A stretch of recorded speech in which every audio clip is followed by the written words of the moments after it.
starting your day with news from your hometown. This is WDBJ7 Sunday Morning. President Trump gets into campaign mode at this weekend's CPAC. What other policies he addressed?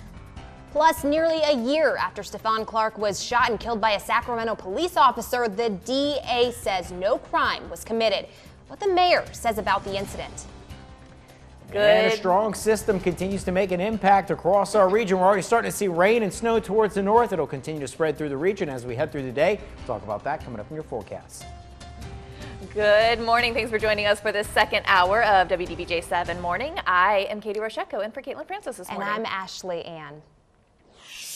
New this morning, police in Lynchburg are investigating an early morning shooting. It happened just before 2 at Rosanna Mediterranean Grill.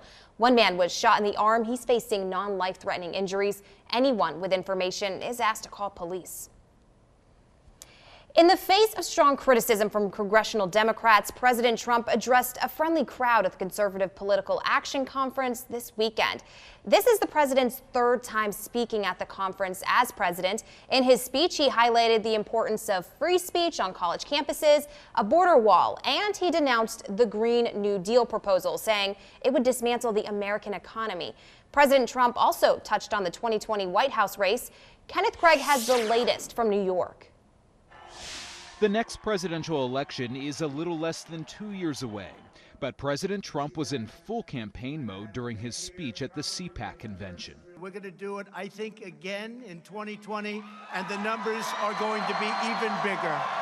CPAC hosts supporters and activists in the Republican Party, and the president pleased the crowd with his criticism of what he calls the liberals' embrace of the Green New Deal. This is the new Democrat platform and I don't want to talk them out of it.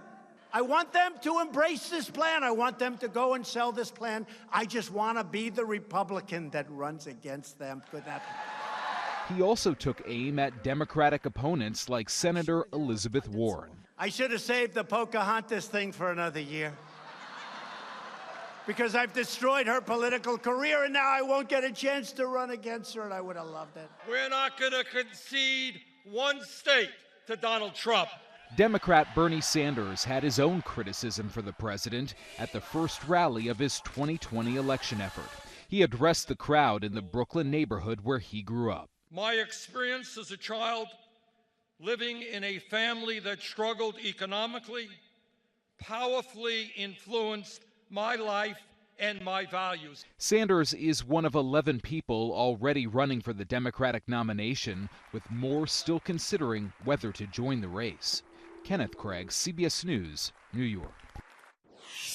All right, let's take a look at your hometown forecast. If you're a fan of winter, guess what? It looks like it's still here, right, Christian? Yeah, especially by the middle of the week, it's going to get a lot colder across the area here. Once this system does push through, some areas are already starting to see some snow.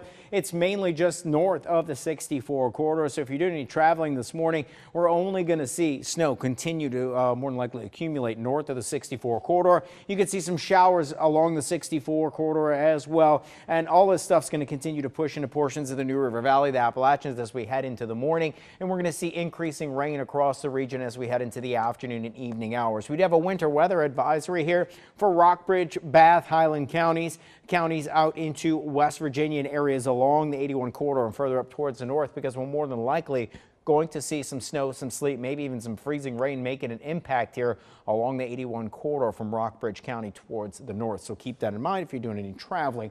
Here in Roanoke, as we head into the morning, we'll see increasing chances of rain, lots of clouds across the area. So for the folks that are dry now, we are seeing lots of clouds, but we're going to continue to see that rain spread from west to east through the day. We could see an inch of rain in some areas, snow accumulation north of the 64 corridor, and then some windy conditions roll in for tomorrow, and then the cold air keeps pushing on into the area here by the middle of the week. All right, so I don't know about you, but I think I'm ready for one more good snowstorm before spring. No, I'm good. No, you're good? No, I'm good. Is there any hope done. anytime soon? No? Okay. Maybe. Maybe. Well, I've spoken it into the universe, so who knows what'll happen. All right, thank you so much, Christian. Yeah.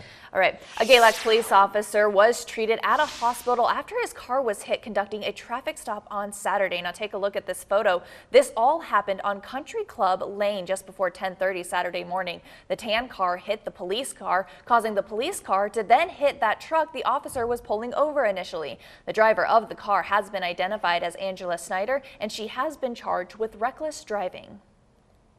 2 Virginia state troopers were also injured after a car hit their vehicle during a traffic stop. The troopers were pulling over a suspected drunk driver on I-81 in Rockingham County when a car lost control and hit another car. That car then struck the troopers' vehicle. Both troopers were taken to the hospital. One remains in the hospital with serious but non-life-threatening injuries this morning. And at least 2 people are dead and several others are injured after they were struck by a vehicle in New Orleans. Authorities are investigating what led up to the crash, but the driver has been arrested. The majority of those hit were on bicycles, and police say that was not connected to any Mardi Gras parties. No charges will be filed against the officer responsible for the shooting death of Stephon Clark in March of last year. The district attorney said she focused on a single question. Did the officers who shot Stephon Clark commit a crime? Her answer was no. Our community and its leadership have different questions. Was the outcome wrong? Was the outcome unacceptable? The answer to both questions is yes.